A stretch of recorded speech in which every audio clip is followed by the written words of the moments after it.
Have a wonderful day. Enjoy the story. Nora Harper held her folder tightly against her chest. No job, no money, and rent overdue. She decided to try the impossible. Hand in her resume at Starpoint, without an appointment. She walked into the building and headed straight for the elevator. When the doors opened, a man was already inside, wearing a simple suit and looking down at his phone. She stepped in, pretending to be confident. "Good morning," she said as she entered. "Good morning," he replied without looking up. Nora pressed the button for the reception floor. The silence felt uncomfortable. He seemed so calm, which made her feel the sudden urge to speak, maybe from nerves, or maybe just because. Well, she tended to talk too much when she felt out of place. "You know, I once read that elevators are like life," she began. "Sometimes you're going up, sometimes down, and sometimes, out of nowhere, you get stuck in the middle." He looked at her, puzzled, but with a slight smile. "Elevator philosophy? That's a new one. I'm an expert in random metaphors. Actually, I'm here to drop off a resume.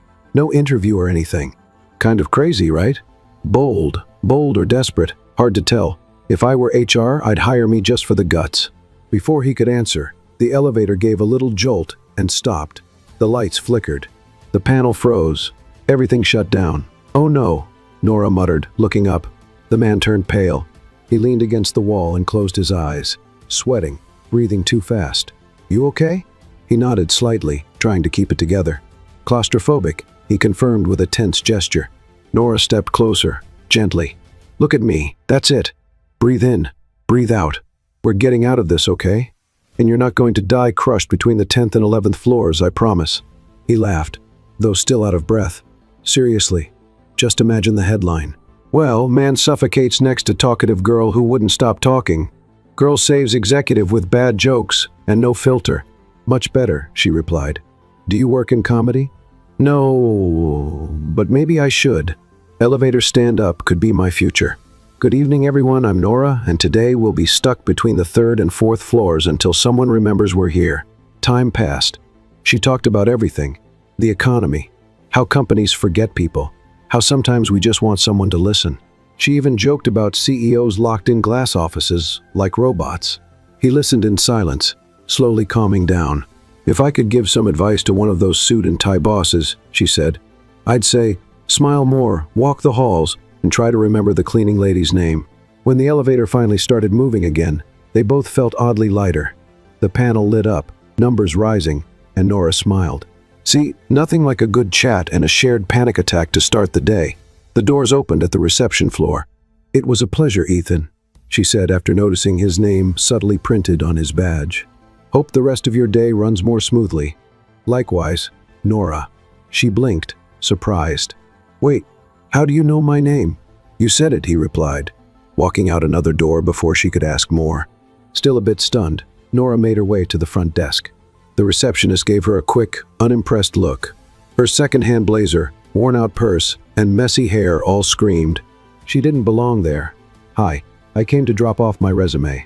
I don't have an interview scheduled, but I'd really love a chance," she said with a sincere smile.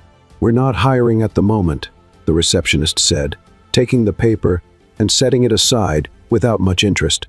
"All right, thanks anyway." Nora walked out, trying to hold on to her dignity. The world outside felt grayer, the sun hotter, and the weight of helplessness heavier. Hours later, on the top floor of Starpoint, Ethan Brooks stood by the glass window of his office, still thinking about the chatty girl from the elevator. The way she joked about chaos, her honest nature, and most of all, the fact that for 15 minutes, he hadn't been a CEO, just a man stuck between 2 floors. He sat down, picked up the phone, and dialed. "Executive office, this is Brooks. Today, a woman named Nora dropped off her resume. Hire her. She starts Monday. No excuses." Later, in the small room she shared with her best friend, Nora was browsing job listings on her phone when it rang. Unknown number. "Hello? Good evening, Miss Harper. This is Starpoint calling. We're reaching out to confirm your hiring. Your start date is scheduled for Monday." "Sorry, what?" "Your paperwork has already been processed. You'll get an email later today with your schedule and department details. But I haven't even had an interview." It was a decision from upper management. Nora hung up, stunned. "Friend, I got the job." Her friend, who was eating instant noodles, choked. Wait, what?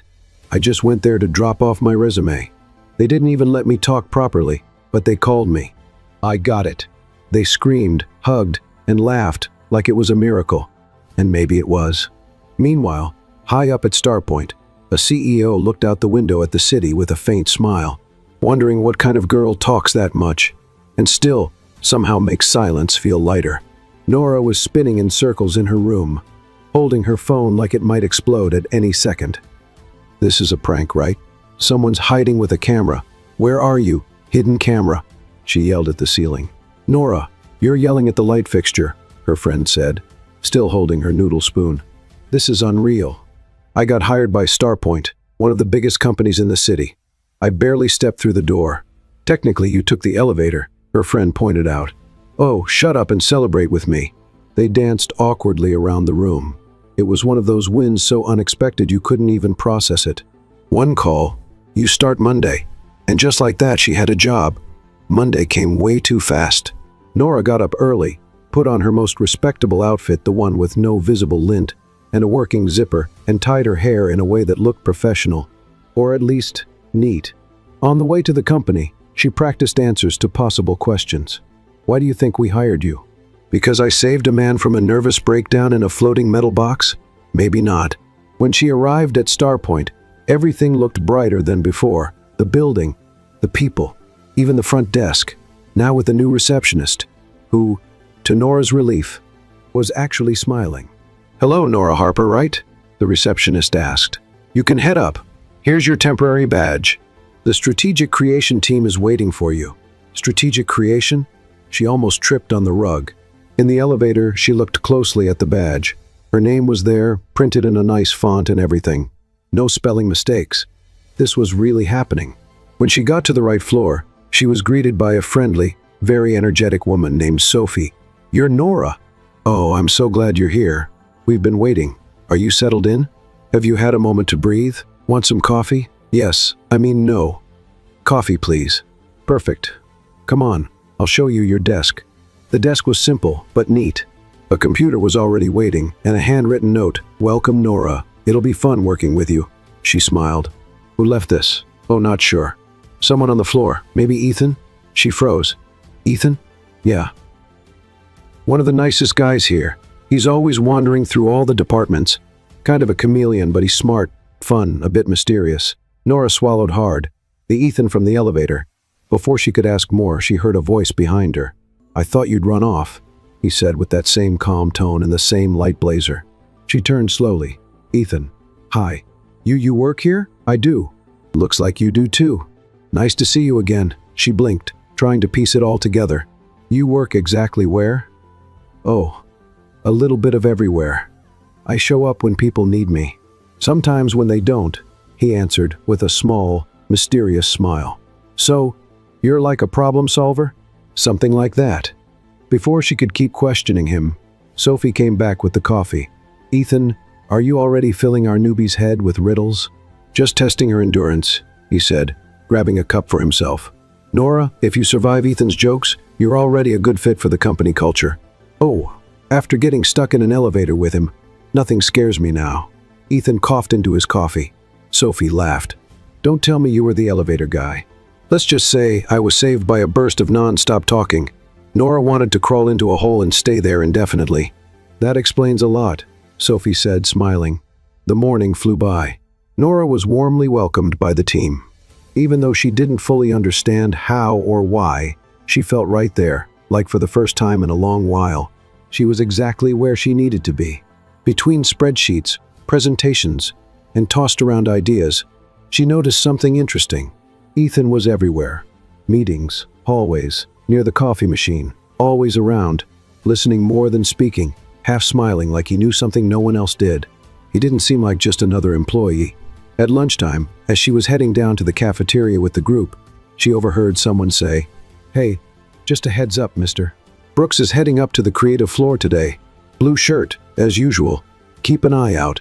The CEO's coming upstairs. Someone mumbled. Nora frowned. The CEO guy must be a real pain. I've never even seen a glimpse of him. He's like a mythical creature. Everyone talks about him, but no one's actually seen him. Ethan, who was just a few steps behind, coughed again, this time clearly trying to hold back a laugh. She turned around, suspicious. "You're always nearby, Ethan. Let's just say I enjoy watching a good story unfold." She stared at him a little longer. Something about him didn't quite add up, but she chose to save the question for later. For now, she just wanted to enjoy her first day at work, the job that had practically fallen from the sky or the elevator, and try not to say anything else ridiculous in front of people she barely knew, even if one of them seemed suspiciously powerful. On Thursday morning, Nora noticed Ethan was wearing the same light blue shirt for the third day in a row. Either he owned several identical ones, which would be a serious case of lack of variety, or it was just a quirky trait that matched the mystery surrounding him. "Do you think he has some kind of secret uniform?" she asked Sophie as she poured her coffee. "Uniform or disguise? With that charm, I'm going with corporate spy," Sophie replied with a wink. Nora laughed, but inside, her radar kept buzzing. Ethan was everywhere all the time, and no one seemed to know exactly what he did there. He was like glitter at a kid's party, impossible to ignore. Even so, she didn't expect to see him at the brainstorming meeting for strategic creative. The manager walked in with a look that said he was hiding something, which was never a good sign. Today's session will be led by a special guest. Ethan walked in right after, smiling, holding a tablet, and looking more rested than anyone else in the building. "Good morning, everyone," he said, stopping in front of the group. "I promise this won't be as traumatizing as a performance review." "That's what they always say before torturing us with sticky notes," muttered Leo, the team's sarcastic designer. Ethan gracefully ignored the comment. "The task is simple. Create a campaign based on a concept companies love to say, but rarely practice. The theme is truth. Silence. You'll be working on ideas that explore how brands can be more genuine, more human, less marketing, more reality, and most important, I want honesty in the presentations. No sugarcoating, no Instagram filters. You've got 30 minutes. Go." Nora grabbed her notebook with enthusiasm. She loved a good challenge with a bold theme, but she couldn't help sneaking glances at Ethan.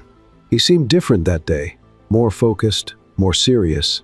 Yet he still had that slight smile on his face, like he already knew what everyone was going to say.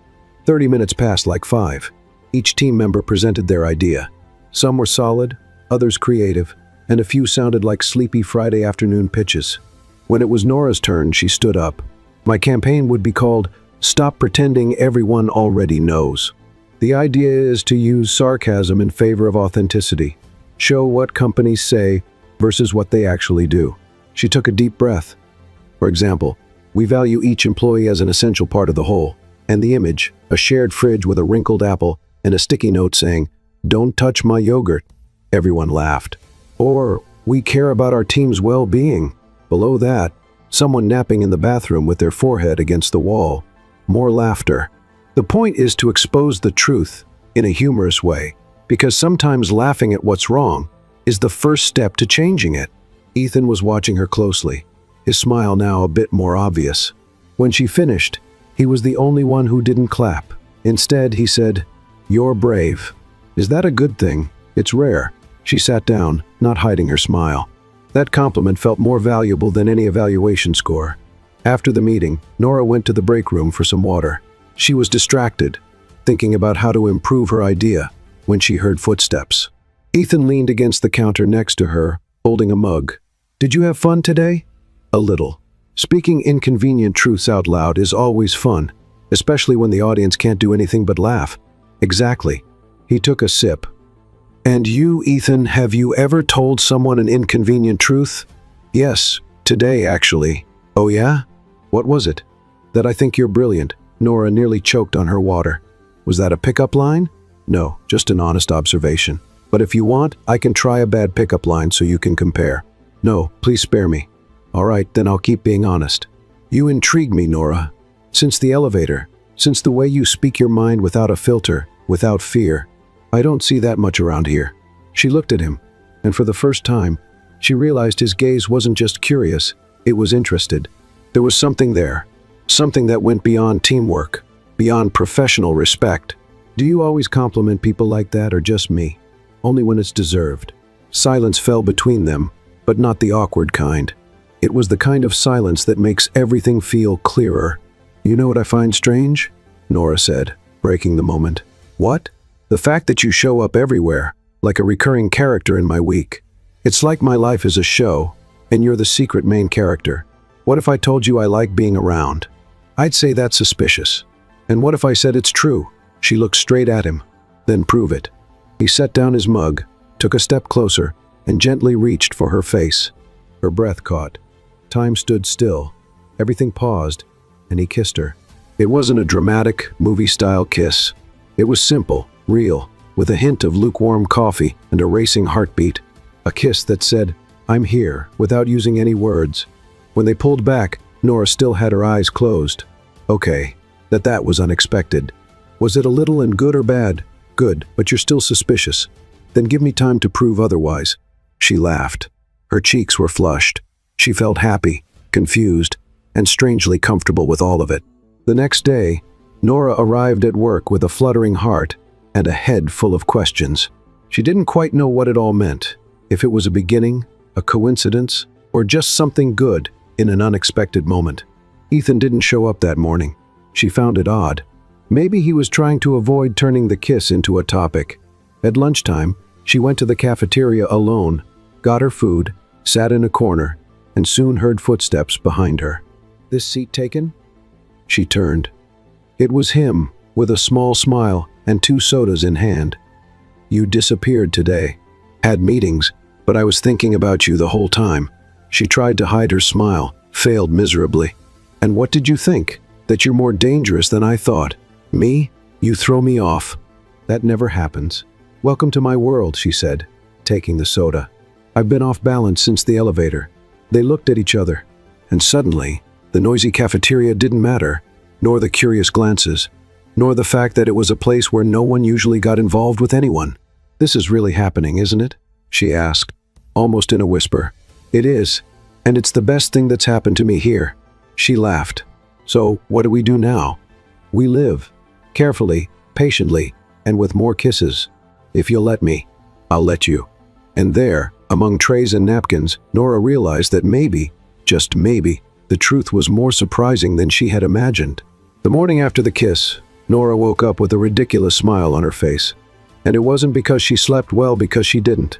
She spent most of the night tossing in bed, laughing to herself, and replaying the moment. Ethan kissed her. That kiss had turned everything upside down. Her thoughts, her focus, her sense of professional boundaries. "I kissed Ethan," she said out loud, as if trying to convince herself. "I heard," Ellie replied from the bathroom, toothbrush in her mouth. "You've said that 4 times since you woke up." Nora pulled the blanket over her head. "This is crazy. Now what? Now you breathe, have your coffee, and go to work like you didn't just kiss the company's most handsome, mysterious, and sought-after co-worker. I'm in trouble. You're in love. That's even worse." At the office, Nora tried her best to act normal, which was a total disaster since she was never exactly good at pretending. With every step, she glanced around for Ethan, hoping for some kind of secret signal, a longer than usual hi, a coffee with a note, anything. But by mid-morning, nothing. "Where's Mr. Mysterious?" whispered Sophie as they passed by the break room, probably avoiding eye contact. Maybe he came to his senses and realized he got involved with an employee without health insurance. Or maybe he's planning the next kiss, like a military operation. Nora blushed just at the thought. At lunchtime, she decided to go down alone. She needed some air and fries, or to fry her feelings, as she liked to say. She was busy with the ketchup when someone pulled out the chair next to her. Guess who got a 30-minute break? She nearly dropped her tray. Ethan, present. He had his blazer slung over his shoulders and a smile that threw her heart rhythm off completely. "I thought you were avoiding me." "I thought about it, but then I remembered I'm terrible at running away. I always end up coming back." Nora looked around. No one seemed to be paying attention. "Is this a date?" "Only if you want it to be. And if it is, then I'm exactly where I'm supposed to be." She bit her lip. He reached out and took a fry from her plate. "Bold. I call it a strategic approach. You're impossible. And you're irresistible." They laughed. It was light, easy, like they were dancing on invisible ground where none of the office rules applied. "Ethan," she said after a few minutes, "what exactly do you do at this company?" He paused for half a second. "You want to know my job title? I want to know who you really are."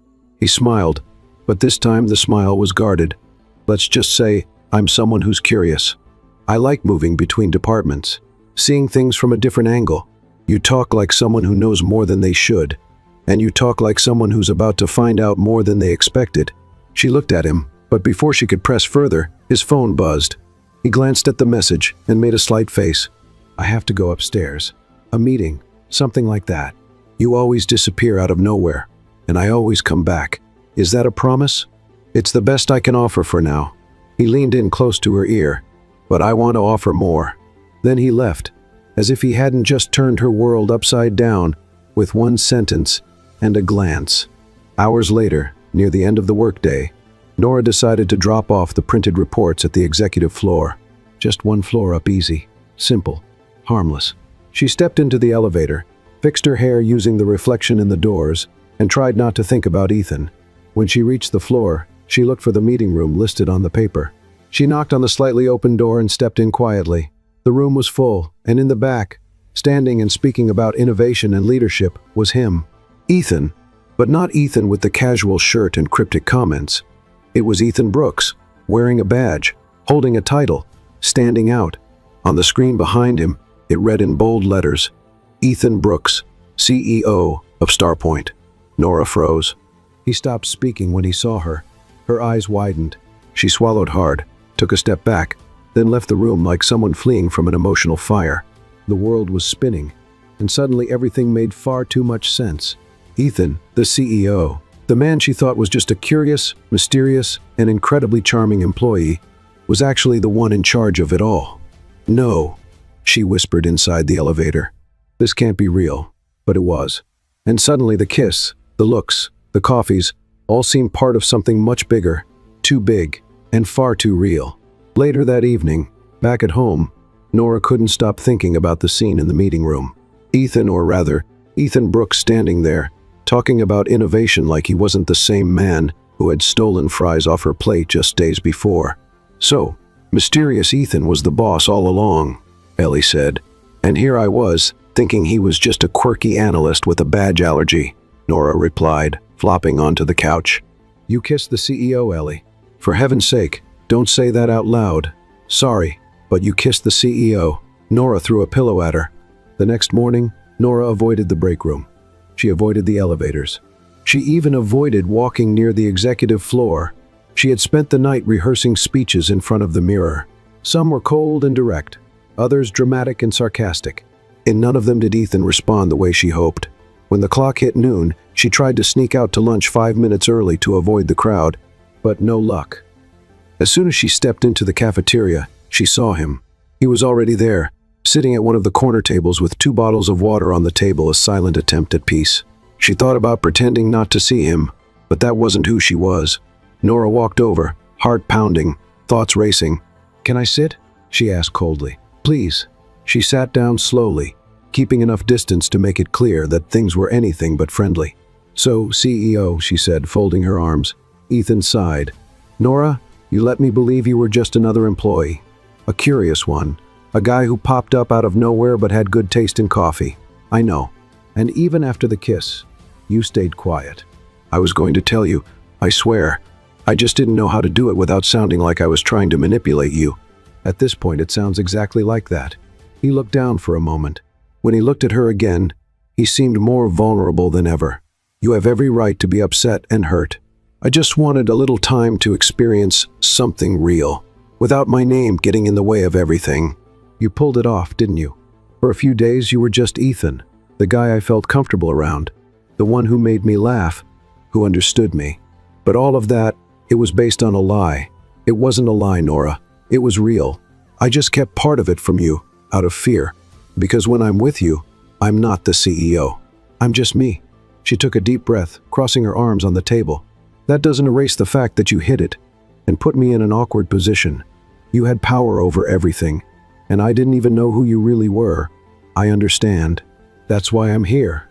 No badge, no ready-made excuses, just hoping for a chance to talk outside of this place tonight. Please. She looked at him. There was truth in his eyes. Regret, too. But inside, she was still unsure. I'm not saying I'm ready to forgive you today, she said. I'm not asking for that today, but I'll talk to you after work, somewhere where we're not the CEO and the employee. Deal? The rest of the afternoon felt strange. Ethan disappeared. Literally, no one saw him in the halls or meeting rooms. Maybe he was giving her space, or maybe getting ready for the most tense conversation of his life. Nora, on the other hand, could barely type. Every time she saw his name pop up in the company system, her stomach turned. At 5:45, she sent her last email and shut down her computer. At exactly 6:00, a message popped up on her phone. I'll be at the main entrance. If you change your mind, that's okay. But if you want to hear me out, I'm here. She stared at the screen for a few seconds, then grabbed her bag, took a deep breath, and walked out. Ethan was waiting by a modest car, which was already unexpected given his title. No suit, no fancy watch, just him in that same light blue shirt as always. Ready? Not yet, but let's go. The drive to the restaurant was quiet. Not an awkward silence, but the kind that gives you space to breathe. Ethan drove with one hand on the wheel, eyes focused on the road. Nora, in the passenger seat, watched the city through the windows, like it was the first time she'd seen that part of town. The radio played soft instrumental music. Nothing special, but just enough to keep her thoughts from getting too loud. You don't listen to music with lyrics? She asked, breaking the silence. With lyrics, I start thinking. Without them, I can just listen. She gave a short laugh. Ethan smiled faintly. I knew you had lines ready to go. I have a stash. You can use them whenever you want. I'll think about it. The restaurant was small and cozy, with warm lights hanging over rustic wooden tables. Nothing fancy, nothing corporate, no chance of running into anyone from Starpoint. The kind of place where no one cared about titles, reports, or quarterly goals. They sat in a quiet corner by the window. A friendly waiter brought 2 menus and disappeared. Nora flipped through the pages without really looking. Do you come here often? Whenever I need to remind myself I'm not just a name on a glass door. She nodded slowly. Fair enough. I usually go to this 24-hour laundromat that has an old couch and a soda vending machine. Not for the laundry, just for the peace. You and I have unusual tastes. She placed the menu down. You know what still bothers me, Ethan? It's not just the fact that you're the CEO. It's that you heard me badmouth the CEO and said nothing. He bit his lip, holding back a laugh. You were right about almost everything you said, to be honest. Don't compliment me just to dodge the issue. I'm not dodging. I really admired how bold you were. It reminded me of who I was before the title. I liked being treated like a regular guy. I needed that. So I was just your tool for that? No, you. Nora crossed her arms on the table. I felt embarrassed, like I'd exposed too much. I felt ridiculous when I saw your name on that screen, and I felt seen for the first time in months. The waiter came back. They ordered quickly. Nora picked a dish she didn't know, just because the name made her smile. Ethan went with a classic. While they waited, she leaned back in her chair and looked out the window. Outside, the city was loud and alive, but inside, it felt like time had slowed down. Why me? She asked, turning to face him. Out of so many people who know the market, investments, analysis, why pay attention to me? Because you're the only one who made me forget I have to be someone. She went silent. That wasn't the answer she was expecting, and she didn't know what to say after that. So what now? She asked. For the 3rd time in the past few days. Now we start over, he said. If you're willing. How? We're choosing a new starting point. A place where no one's a CEO, no one's an assistant. Just 2 people trying not to mess up something good. She looked into his eyes for a moment. They didn't seem mysterious anymore. Just honest. Maybe a little tired, but real. Okay, she said slowly. Then let's make a deal. From now on, you tell me everything. No beating around the bush, no elevator metaphors, just the truth. Deal. And I'll try not to run away. Deal. Dinner arrived, and with it, a lightness Nora thought she had lost. They ate, laughed, and shared embarrassing stories from past jobs. Ethan told her about the time he spilled coffee on a minister at a conference. Nora topped that with the story of when she mistook a priest for the bank manager and asked for a spiritual loan. Later, they walked to the car in silence. This time, the silence felt easy, comfortable.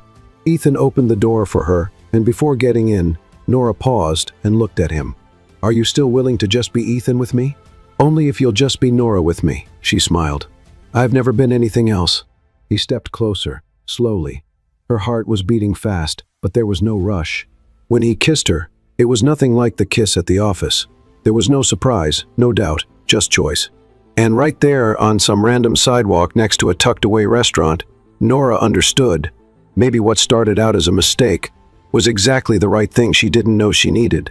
The week finally felt like it was back on track. Nora and Ethan started talking more naturally again. They exchanged knowing looks in the halls. And even though they kept things quiet, there was an unspoken agreement between them. A silent understanding that said, "We're trying." "So, now you two are a sort of secret couple?" Ellie asked as she served pancakes onto her plate. "A semi-official couple with a confidentiality clause," Nora replied, sitting down at the table. "I'm not sure if I should be happy or worried." "Be both." "I am too." At Starpoint, the rumors had quieted down. HR hadn't called Nora again, and Ethan kept a public distance to avoid more gossip. But how do you hide something that feels real, even when no one's talking about it? On Tuesday afternoon, while Nora was sorting reports in the creative room, she overheard something she wasn't ready to hear. "Did you see the spreadsheet for the new opening on the branding team?" Sophie whispered to Mia. "I did. Guess who they're considering for the role?" "Nora." "Really? And guess who got that approved directly with the board?" "Ethan Brooks." Nora stopped typing. Her face felt hot. The position was highly sought after, and even though she'd been doing well, she never applied. She hadn't even been told about it, and now they were saying he was pushing it behind the scenes. She sat there for a few seconds, letting it sink in. Then she got up and left without saying a word. Ethan was alone in the 10th floor conference room, finishing up a contract, when the door swung open. "Can we talk?" Nora asked, straight to the point. He looked surprised but nodded. "Of course. What's going on?" She walked in and closed the door behind her. "Did you recommend me for the branding position?" He hesitated. "Yes, I did. You've got real talent, Nora, and the role needs creativity, vision, and was that before or after you decided it was a good idea to get involved with me?" "That has nothing to do with this." "It has everything to do with this, Ethan. You're mixing things up, and from the outside, it looks like I'm being given special treatment. Do you really think I'd do that out of pity or just because we're getting to know each other? I think you don't realize how exposed this makes me feel. I'm trying to earn my place my way, and now everything feels tainted. I just wanted to give you a real opportunity. What you bring here is above average. You know that. And now no one else will believe it." Silence. Ethan stood up. "Then tell me what I should do. Ignore your talent? Pretend I don't see your potential? I'm your boss, but I'm also someone who wants what's best for you. This isn't a game, Ethan, but it feels like one. Like a chess move. And I'm the piece that doesn't know if it's being played or thrown away." Her throat tightened. She didn't want to cry. Not here, not in front of him. "Nora, I'm trying to balance everything, but maybe I'm doing it wrong. Maybe we're going too fast. Do you want to stop?" She swallowed hard. "I want to think," and left. That night, Nora came home exhausted. Ellie was watching TV but turned it off the moment she saw her. Something happened. "We had a fight. I heard he put my name in for an important position without telling me, and now I feel like some kind of emotional lab experiment. I get involved with him, and suddenly my name's moving up. How do I prove it's not because of him?" Ellie came over and sat next to her on the couch. "You don't have to prove anything to anyone, Nora. You just need to be sure that what you want is truly yours. Because if it is, no one can take it away." Nora sighed. "Sometimes I just wish he were only Ethan from the elevator, nothing more. But he's not. And you're not just the girl who came in to drop off a resume anymore either." The next morning, Nora went to work as usual, but Ethan didn't show up. She didn't get a message, didn't see his car in the parking lot, nothing. She pretended not to care. At 3 p.m., an email arrived. Subject, temporary replacement. CEO Ethan Brooks will be out for 2 days due to external commitments. In his absence, all operational decisions will be reviewed by the board. Nora closed the email, and at that moment, she felt the weight of the emptiness. Later, when she left the building, she found a small box on the back seat of her car. She recognized the handwriting on the note taped to the lid. Just a reminder that before I was CEO, I was just a guy in an elevator. Inside was a keychain, shaped like an elevator, with 2 little metal figures inside. She held it gently and didn't know whether to smile or cry. The second day without Ethan felt even longer than the first. Nora arrived early, as always, but something about the office felt different. His absence was like a sound you don't notice until it stops a quiet space no one dared to fill. She tried to stick to a routine, work, answer emails, avoid the flood of thoughts threatening to overflow, but it was impossible to ignore all the eyes on her. Even Sophie, who never paid attention to gossip, now seemed to hesitate before starting a conversation. "Are you okay?" she asked, leaning on the edge of Nora's cubicle. "I'm fine. Why wouldn't I be?" "I don't know. You seem a little closed off." Nora forced a smile. "Maybe I'm just saving my energy. It's only Tuesday, and I already feel like I've lived a month's worth of emotions." Sophie laughed, but something in her eyes held back a quiet curiosity, like she was waiting for Nora to confess something, and that made Nora even more uneasy. In the 8th floor meeting room, Nora was called in for a chat with 2 board directors. "We just want to hear from you," one said, adjusting his glasses. "Learn about your experience with the company. See if there's anything you'd like to share." She knew what this was really about. It wasn't her experience. It was about her being too close to the CEO. "Everything's fine, thank you," she answered politely. "The branding position has been put on hold," the other one added casually. Nora nodded, keeping her expression steady. "I heard it was a unanimous decision, but if new opportunities come up, we'd like to know if you're still interested in growing with the company." Interested in growing on my own or with help from the top, she wanted to ask, but she said nothing. "Of course. I'm here to work, above all else." "Great. You can count on us." She left the room with shaky legs. The knot in her chest tightened, but the smile on her face remained untouched. At the end of the day, Ellie called just as Nora was waiting for the elevator. So did he show up? No. And the position he had recommended me for got canceled. Coincidence? I don't think so. Me neither. But you know what's worse? What? I'm mad at him for it. And at the same time I miss him. On the other end of the line, that's what we call advanced stage emotional confusion. Sounds accurate. You know what you need? A tranquilizer dart, a bit of distraction, and you're getting some tomorrow night. What did you do? I signed us up for that gallery event, the urban photography one. There'll be free wine and people who don't talk about spreadsheets. Free wine and art? I'm in. On Wednesday, the office got an unexpected visitor. "This is Marcus," Sophie announced, introducing a tall man with an easy smile and a direct gaze. "He'll be with us for a month, sharing experiences between Starpoint locations. He's from the Chicago branch. Marcus, this is Nora, the most creative mind on the team." He shook her hand firmly, flashing a smile, far too charming for someone who had just arrived. "Nora, beautiful name. I hope we get to work together during these weeks." "Me too," she replied, kindly, though her eyes were still fixed on the empty spot where Ethan used to show up. By the end of the day, Marcus had proven to be just as efficient as he was charming. In just a few hours, he had already learned the team's system, won over the front desk staff, and received 3 compliments from the communications director, something Nora had only managed after 2 months. "Wow," Sophie said. "If this guy keeps it up, he'll get promoted before we even finish the campaign." Nora laughed, but she wasn't exactly at ease. There was something about Marcus that kept her on alert. He was too good, too confident, and worse, he seemed to know more than he let on. "You're close to Ethan, right?" he asked during a break in the kitchen. She stopped stirring her coffee. "Why? I just thought it was interesting. You changed when I mentioned his name. And I heard some rumors.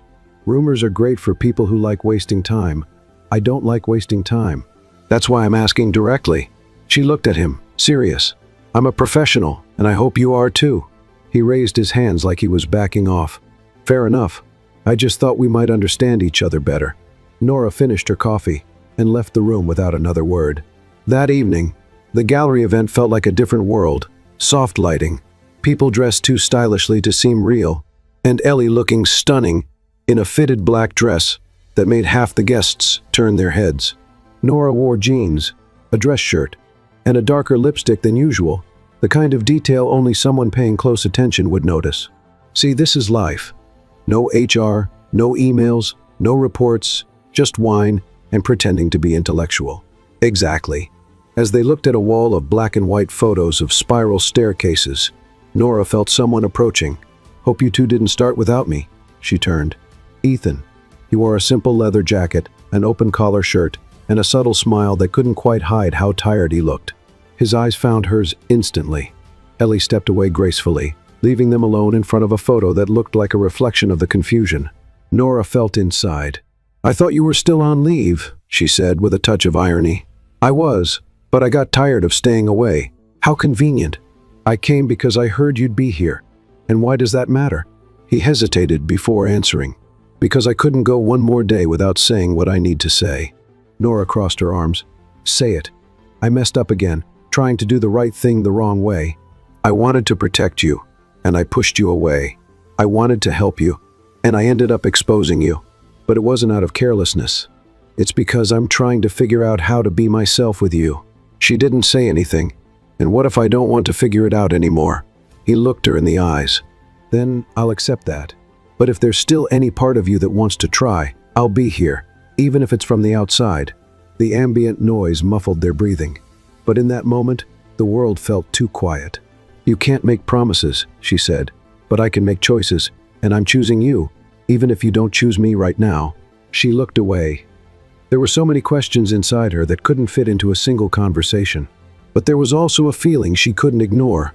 One wrong step, she whispered, could ruin everything, or it could lead to a new path. They stood there in silence, in front of the image of a staircase that led nowhere.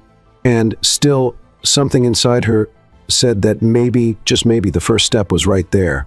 That night, after the gallery, Nora went home without saying a word. Ellie, who knew her silences like pages in a well-read book, didn't ask anything. She just made tea, set it in Nora's lap, and sat beside her, watching a movie neither of them really paid attention to. There are things words can't explain, and Nora wasn't sure if what she felt was pain or just the weight of a decision she hadn't yet made. Ethan had confronted her with a vulnerability she hadn't expected. He'd let himself be seen without defenses. But that didn't erase the fact that the world around them was still the same, full of judgment, rules, and how easily people twist things they don't understand. The next morning, Nora woke up before her alarm. The sky was still gray when she left the house, and the walk to Starpoint felt longer than usual. She knew Ethan was coming back to the office that day, and she also knew things wouldn't be the same anymore. What they had shared, once light and full of possibilities, now felt like a tightrope stretched between two extremes, what they could be, and what the world would allow them to be.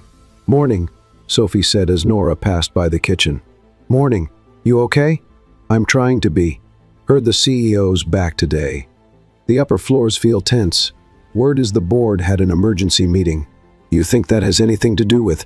"So what is everyone whispering about in the hallways, of course?" Nora gripped her bag strap a little tighter. At 10:00 a.m., Ethan reappeared, not with the same casual posture as before, but with the look of someone who knew he was being watched from every angle. He gave Nora a small wave when he saw her from afar, but didn't come closer. They had become public strangers, too close to be ignored, too distant to pretend nothing had happened. At lunchtime, Nora chose not to go downstairs. She ordered something through an app and stayed in the empty meeting room, eating in silence, until someone knocked on the door. She turned. It was Marcus. "Sorry to interrupt," he said, coming in with a small sushi box in hand. "I heard you were having lunch here. Thought it might be nice to have some company." She hesitated, then nodded. "Come on in." Marcus sat across from her. "I know things have been a little strange around here. You can feel it in the air. You pick up on things quickly. Field training. The Chicago branch is a battlefield disguised as a company." Nora chuckled, even though she didn't mean to. "At least you've got a sense of humor and a good ear. You don't have to tell me anything, but if you feel like talking, I'm here. I promise I'm not the type to turn a private talk into gossip." She looked at him more closely. "Why do you care?" "Because I was once the center of a scandal that never happened, and I know how that changes everything," he said, picking up a piece of sushi with his chopsticks. "Someone accused you of something?" "Favoritism, getting involved with someone from the board. All because I was close to a manager who was teaching me everything. In the end, she was married, and I was just working hard. But the company didn't want to hear the hard part. They just wanted the noise to stop." Nora stayed quiet. For the first time, she saw something in Marcus beyond friendliness, a shared kind of pain. "And how did you handle it?" "I asked for a transfer. Started over. That's brave. Painful, but necessary." They ate quietly for a few minutes. "Just don't shut yourself off," he said, standing up. "People will talk no matter what, but you're more than what they're saying." Nora thanked him with a glance. That afternoon, Ethan showed up in the creative room, not like before, with his relaxed attitude and subtle jokes, but like the CEO, serious, holding folders, focused on work. He asked to gather the team. "I need you to review the new campaign materials by Friday," he said firmly. "We're close to closing a deal with a major tech company, and this presentation needs to be perfect." Everyone nodded. But when Ethan looked at Nora, just for a second, it was as if he was saying, "I'm still here, but I don't know for how long." At the end of the day, Nora was called back to HR. "Nora," the manager said with the same polite voice as always, "this is just an advance notice that the board has opened an internal investigation. Standard procedure. It's not personal. Investigation, yes, to ensure there hasn't been any ethical misconduct in the past few months. Because of me?" The woman hesitated. "You're at the center of an unusual situation, and the committee needs to determine whether there was any improper influence on internal processes." "I see." She walked out of the room with shaky legs. She needed some air. She went up to the building's terrace, where the wind felt colder than usual. Ethan showed up 5 minutes later. "They told me you were called in. They've put me in the middle of an investigation. Is that what you meant when you said you'd stand up for us?" "Nora, I'm not a piece in your game, Ethan. I'm not the girl you rescue in an elevator just to throw into the fire later. You're not in the fire because of me. You're in it because the system doesn't know how to handle someone who challenges the natural order. That doesn't make me feel any better." He stepped closer. "I'm trying to fight this with you, but sometimes it feels like I'm fighting alone." "Then tell me what to do. Let me think." She left without saying another word. That night, Nora got home late. Ellie was in her pajamas, eating cereal straight from the box. "You look worse than I do on the last day of the month," she said. "I'm in the middle of an official investigation, because of Ethan." Ellie stopped chewing. "Are they pressuring you? They want me to quit. And are you going to?" Nora didn't answer. She went to her room, locked the door, sat on the edge of the bed, and opened her laptop. She checked her email. A new sender, Asun.Gorg. "Dear Nora Harper, we inform you that during the next 7 business days, your routine will be monitored by an internal observer. According to Conduct Audit Protocol, your cooperation is essential to complete this process fairly. Thank you for your understanding." She closed the laptop. That was it. She was being watched for something that had barely started, for something that maybe didn't even have a name yet. The next morning, when Nora arrived at the office, she found a man sitting at the reception desk, gray hair, straight posture, tablet in hand. As she walked past, he stood up. "Miss Harper?" "Yes?" "My name is Walter. I'm the audit observer. I'll be following your routine for the next few days. No interference, just observation." "All right. If you'd rather pretend I'm not here, it'll make things easier." Nora nodded, trying to swallow her discomfort. "As you wish." She spent the rest of the day feeling like every step she took was being watched. Every keystroke, every glance. Sophie noticed the tension. "Who's the detective at reception?" "Someone who's about to take away the last bit of peace I had left." At the end of the day, Ethan was waiting for her in the parking lot. "Can I give you a ride?" "Not today." "Can I see you tomorrow?" "I'm not sure." "Can I ask you not to give up on us?" She looked him in the eye. And in that moment, she felt more than just hurt. She felt afraid. "Don't ask me for anything today, Ethan." And she got into the rideshare car without looking back. That night, she dreamed she was trapped alone in an elevator. But this time, no one came to rescue her. By now, Walter's presence in the office no longer caused curiosity. In less than 3 days, he had become part of the furniture. Quiet, discreet, but always there. Watching everything like a mirror that doesn't judge, but doesn't lie either. Nora tried to focus on work, but her attention dissolved among reports, unanswered messages, and the constant gaze of the observer. "Has he ever smiled at you?" Sophie asked, trying to lighten the mood as she worked on the presentation system. "Walter? Not once." "I'm starting to think he's an AI, in a suit." "Maybe he is. They're getting more realistic every day." Nora laughed, even if she didn't feel like it, and turned her eyes back to the screen. She had barely spoken to Ethan since the gallery night. They exchanged strictly professional emails, a revised attachment, a deadline extended, a thanks for the delivery. Nothing beyond that. But inside, everything was screaming. On Thursday morning, Nora was called into the conduct committee room. This time, there were more people, a company lawyer, 2 board members, and in the corner, Walter. No tablet, just watching. Miss Harper, the compliance director began, this meeting is part of the final phase of the process.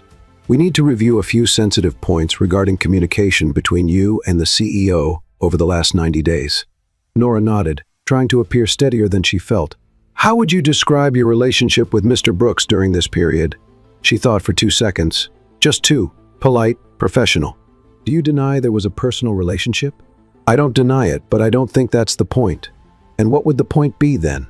What I do here, what I deliver, the campaigns I helped build, the materials I signed off on, the recognition I earned before I even knew who he really was. Silence. We received an anonymous email, the director continued, claiming you had access to strategic company decisions before other employees, that you were given special treatment. Nora frowned. An anonymous email can say anything. I didn't have access to anything outside the scope of my job. There are records of meetings with him, after hours.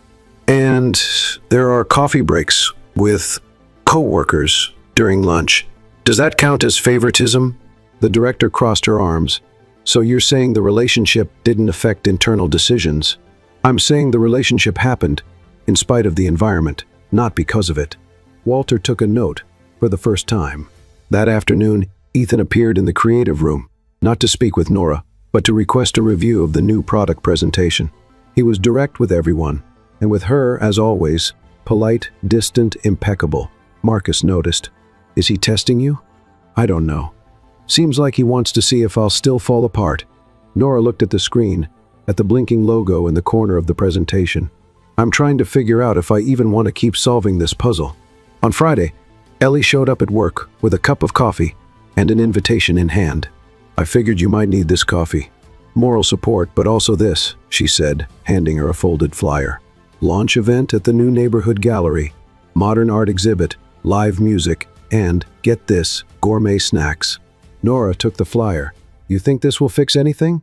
No, but it's a distraction. And sometimes distraction is all we need, just to be able to breathe again. Nora thought about it and decided to say yes. The exhibit was colorful, chaotic, and completely unexpected. Some paintings looked like smudges, and the sculptures looked like nothing but everything. There was vibrant, and for some reason, comforting. Nora and Ellie were looking at a blinking light installation when they heard a quiet voice behind them.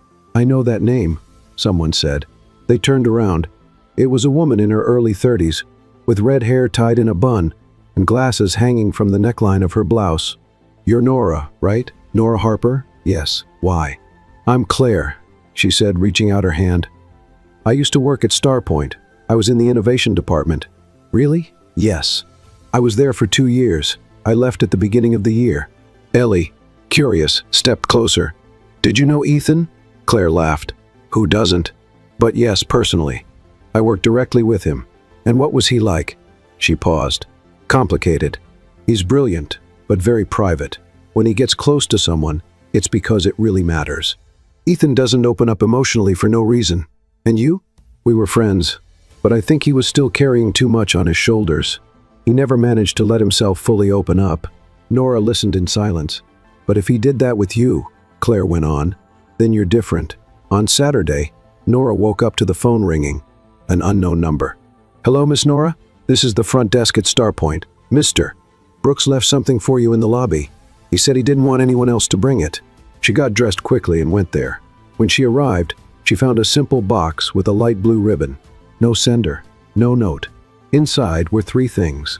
A printed copy of a campaign project they had created together in the first few weeks. A photo of them laughing in the hallway of the creative department, one she didn't even know existed. And finally, a blank sheet of paper, and below it, a handwritten line.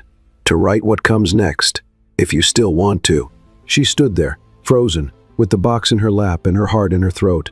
On Monday, the committee called her in for a final meeting. Miss Harper, we reviewed all the documents, conversations, and interactions. We found no clear violation of conduct, but we do advise caution moving forward. Thank you. And regarding your position, the spot in branding has been reopened, and now it will be based on merit.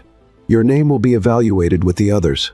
Nora thanked them, but this time without fear, without anxiety.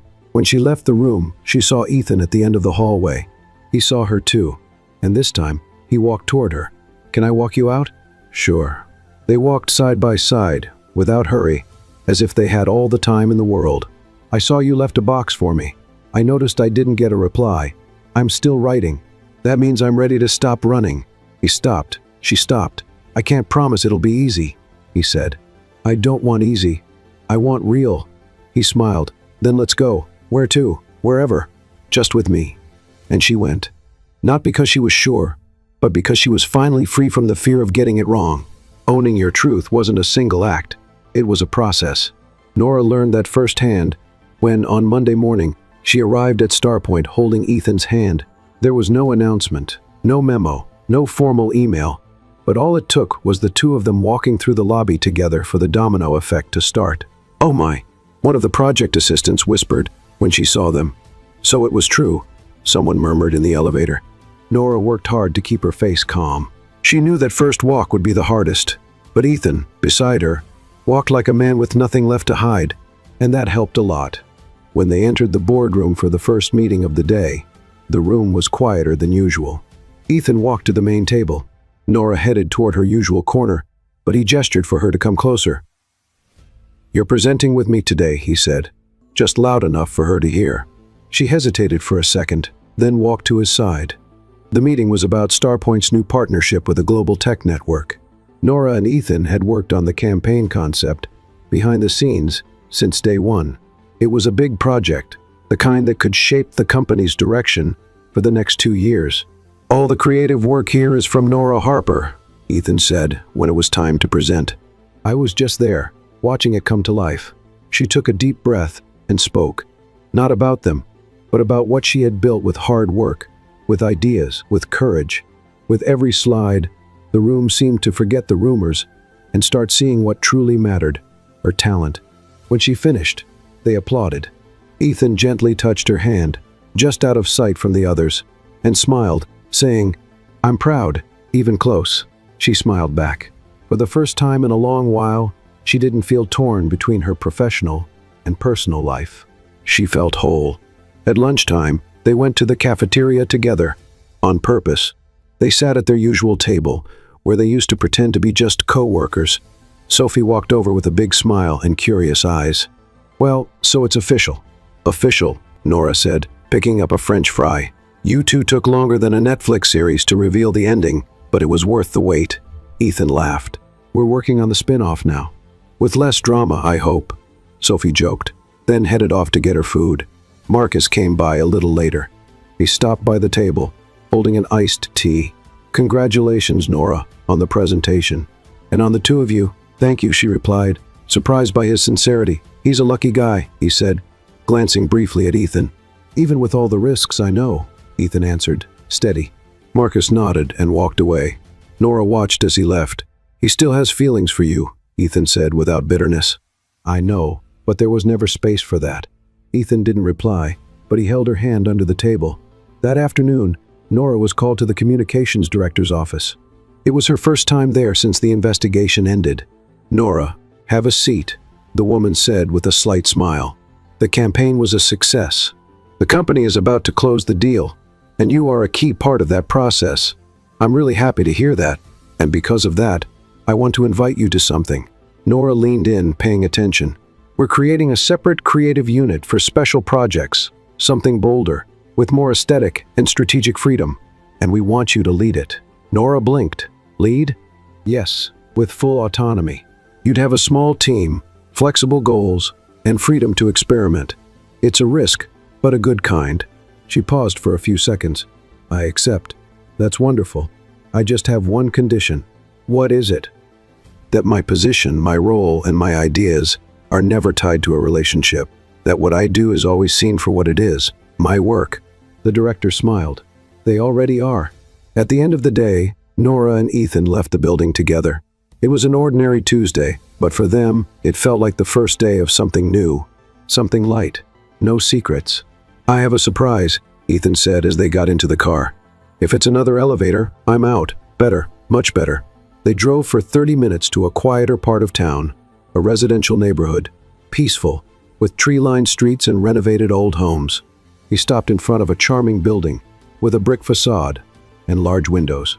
"What is this?" "Our future creative office," Nora frowned. Ours? I bought the place. It's small, but full of potential. I want to turn it into an extension of Starpoint, but with a new approach. A space where ideas can grow without going through 10 levels of approval. And you want me to be part of it? I want you to lead it, your way. This is unreal. This is us, Nora. No filters, no hiding, just freedom. She hugged him right there on the sidewalk. Thank you for believing in me. I never had a doubt. That night, they went home and cooked together. Ethan found out he was terrible with garlic. Nora discovered he danced while stirring sauce. They laughed, ate, toasted with soda, and forgot about the world for a few hours. When did you know you wanted all this with me? She asked, lying on the couch, her head on his lap.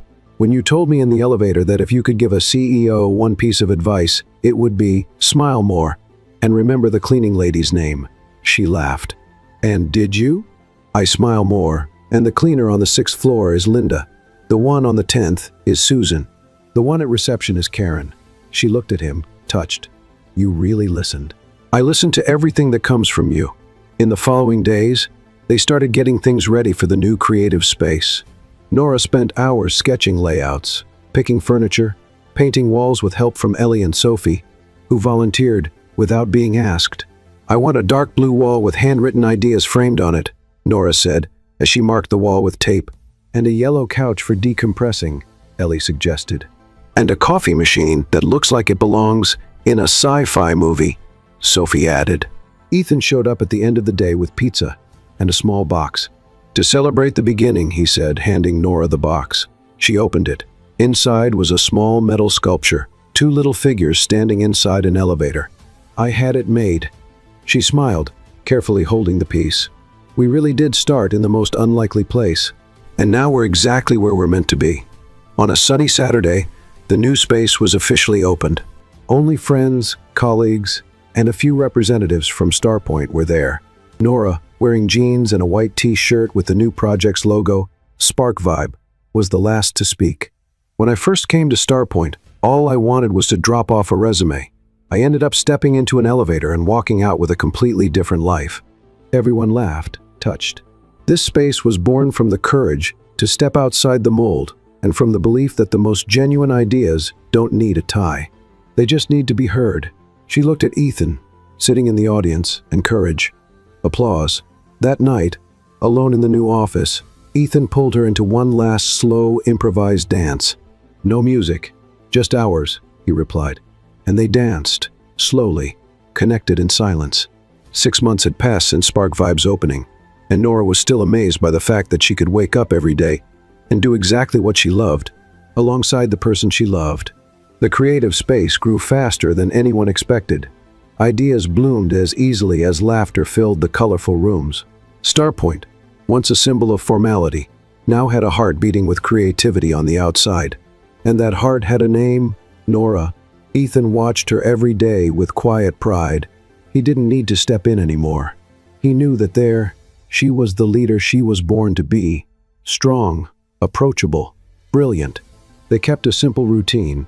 They took turns cooking, doing the dishes, and driving Ellie to the grocery store when she refused to renew her driver's license.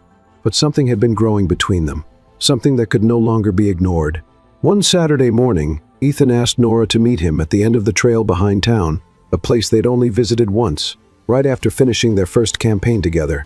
A place she had once mentioned, almost in passing, as so beautiful it made you want to stay forever. He didn't say why.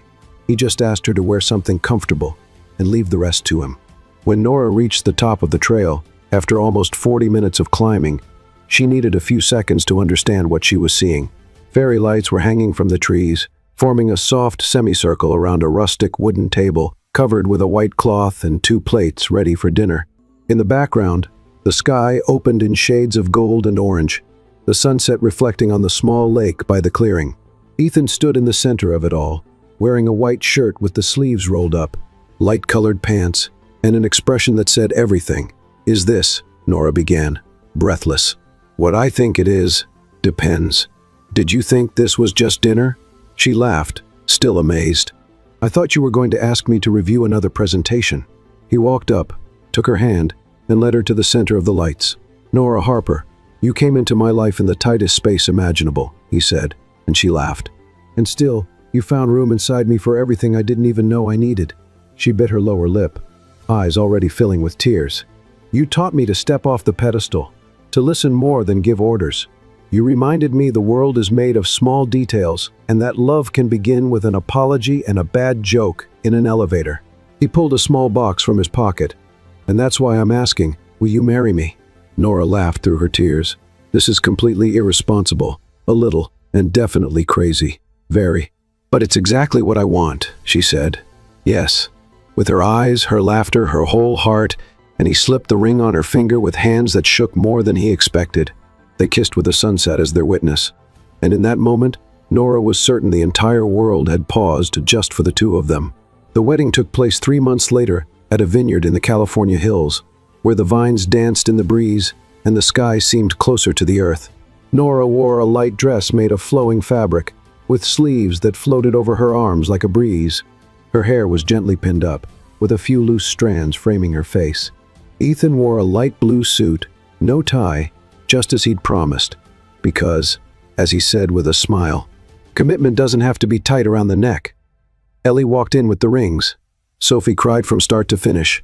And Marcus, now promoted and married to a barista from Seattle, took pictures from every possible angle. During the vows, Ethan held the microphone firmly. I promise to keep listening to you. I promise to laugh at your metaphors and respect your silences. I promise to bring you coffee on cloudy days and give you quiet on chaotic ones. I promise to dance with you, even when there's no music. Nora, eyes glowing, replied, I promise to hold your hand through the crazy ideas, the hard days, and the moments when you forget how to cook rice. I promise to remind you that being vulnerable is a strength, that love is a choice, and that our story is just beginning. They kissed under a soft shower of white petals thrown by Starpoint employees, who no longer knew where the company ended and the family began. On their honeymoon, in a wooden house by a lake in Oregon, Nora and Ethan spent days completely unplugged from the world. They slept in, cooked together, read quietly side by side. They didn't need anything else. One sunny morning, Nora sat beside him on the porch with 2 cups of tea in her hands and a nervous look that didn't quite match someone simply delivering a drink. I need to tell you something, she said. Ethan raised an eyebrow. You forgot to pay the credit card? No, but we'll probably forget to pay a lot of things in the next few months. Okay, that sounds concerning. She placed a hand on his chest. I'm pregnant. Silence. His eyes widened. You're really?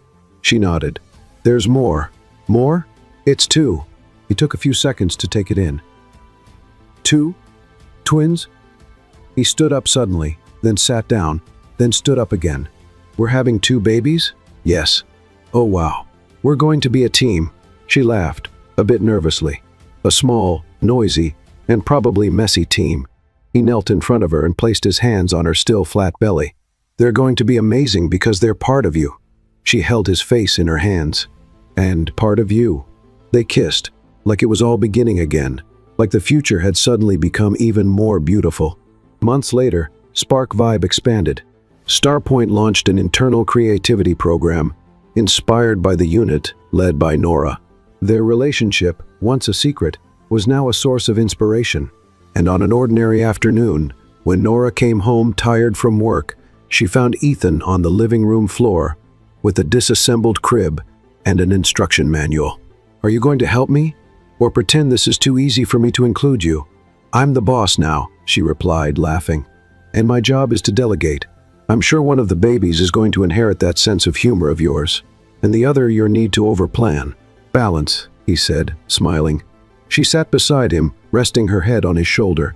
You know, if someone had told me my life would change after walking into the wrong elevator, I would have laughed. But you walked in. I did. And now I never want to leave. Ethan kissed her forehead, and they stayed there, surrounded by screws, laughter, and unspoken promises.